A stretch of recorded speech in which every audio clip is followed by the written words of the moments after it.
Hello friends, તો આજે આપણે પોમ્ફ્રેટ આવી ગઈ છે, થોડીક નાની છે અને સાથે ઝીંગા પણ છે.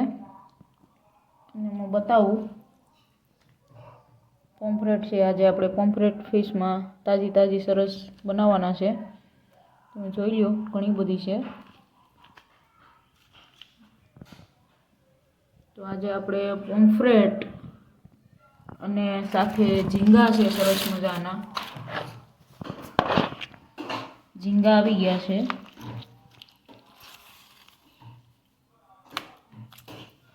તો એકદમ આપણે આજે ઝીંગા અને પોમ્ફ્રેટની રેસીપી સરસ મજાની બનાવવાના છે. ઝીંગા પણ તાજા છે એકદમ. હવે આને ખાલી સાફ કરવાની છે. સાફ કરી લઈએ, ત્યારબાદ જ આપણે રેસીપી બધી બનાવવાના છે. ડેઈલીની જેમ રેસીપીના વિડીયો તમે જોશો, જોતા રહેજો, તમને ખ્યાલ આવશે કે કઈ રીતના આપણે રેસીપી બનાવીએ છીએ. પહેલાં તો આને સાફ કરવી પડશે. તો સરસ મજાની પહેલાં સાફ કરી લઈએ, ત્યારબાદ આપણે બધી જે ગ્રેવીને ડેઈલી જેમ બનાવીએ છીએ તેમ જ બનાવવાનું છે. પણ ફિશ સરસ ખૂબ તાજી છે. ઝીંગા પણ એકદમ સરસ મજાના તાજા મળી ગયા છે આપણને. તો બેયની મિક્સમાં આપણે રેસીપી બનાવવાના છે.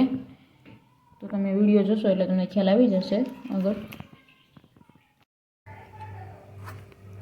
તો આવી રીતના આપણે આ જે પોમ્ફ્રેટ છે એને સાફ કરવાની છે. પછી 2 થી 3 સ્વચ્છ પાણીથી ધોઈ નાખવાની છે. અત્યારે અહીંથી આપણે આવી રીતના કટ કરી લો તમે 3-4 બાજુથી. આ બધી જ પોમ્ફ્રેટ આવી રીતના વ્યવસ્થિત સાફ થઈ જાય પછી આ થોડાક ઝીંગા છે, મેં તમને જે બતાવ્યા હતા એ ઝીંગા પણ સરસ મજાના મોટા છે, એ સાફ થઈ જાય પછી આપણે આ રેસીપી બનાવવા મૂકશું. તમે વિડીયો પૂરો જોશો તો તમને ખ્યાલ આવશે ગાઈઝ. તો ગાઈઝ, આપણે ઝીંગા છે તે પણ સરસ મજાના સાફ થઈ ગયા છે. અહીંયા પોમ્ફ્રેટ છે એ પણ એકદમ સરસ સાફ થઈ ગઈ છે. હવે માત્ર ને માત્ર આપણે રેસીપી બનાવવાના છે. તો ચાલો આપણે રેસીપી બનાવી લઈએ. તો અહીંયા પણ તમે જોઈ શકો છો કે આપણે આ પોમ્ફ્રેટનું છે એ થોડું વધારે આપણે તીખું નથી બનાવતા, થોડુંક મોડું બનાવીએ છીએ.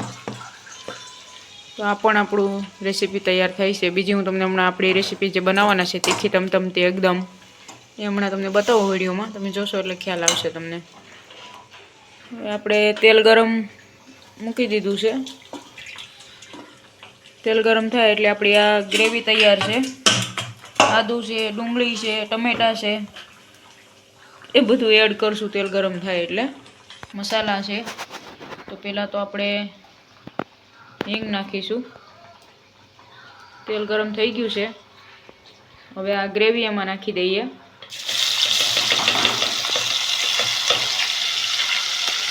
એમાં નમક નાખીએ છીએ આપણે થોડુંક. પછી આ ગ્રેવીને તેલમાં થોડી વાર 2 થી 3 મિનિટ સાંતળવા દઈએ તો ગ્રેવી છે સરસ રીતના પાકી જાય. એમાં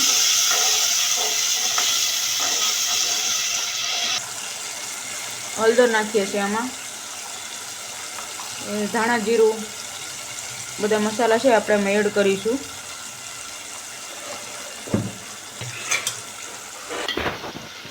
એમાં મસાલો બધો સરખી રીતના મિક્સ થઈ ગયો છે. હવે આપણે એમાં મરચું થોડુંક નાખીશું, થોડુંક તીખું બનાવીશું, બરાબર? કેમ કે આ શાક થોડુંક ફિશનું તીખું હોય તો વધારે સારું લાગે અને ભાવે સારું. તો આમાં મરચું હવે આપણે નાખી દઈએ છીએ.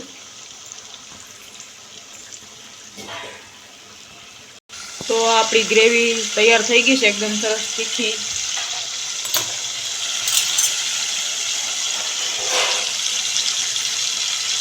હવે આમાં આપણે સાફ થયેલી ફિશ બધી ઉમેરી દઈએ અને 2 થી 5 મિનિટ સુધી આમાં રહેવા દઈએ એટલે સરસ રીતના એકદમ આપણી રેસીપી તૈયાર થઈ જાય.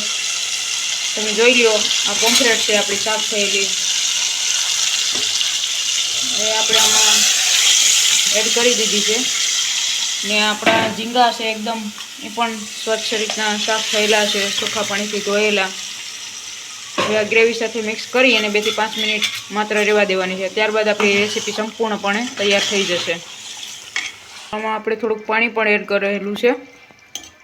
હવે આ 2 થી 5 મિનિટ રહેવા દઈએ જેથી કરીને આપણી રેસીપી સરસ રીતના એકદમ તૈયાર થઈ જાય. ત્યારબાદ આપણે જમવા બેસશું. તો આપણી ફિશ તૈયાર થઈ ગઈ છે રેસીપી. તો હવે આપણે જમવા બેસવાનું છે. આ રોટલા જોઈ લો તમે સરસ મજાના. ને ભાત. તો ચાલો આપણે હવે જમી લઈએ.